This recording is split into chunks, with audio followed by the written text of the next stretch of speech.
சங்கீதம் 133.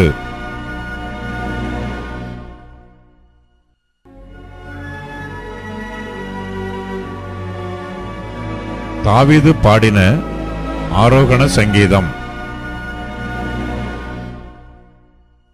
இதோ, சகோதரர் ஒருமித்து வாசம் பண்ணுகிறது எத்தனை நன்மையும் எத்தனை இன்பமுமானது.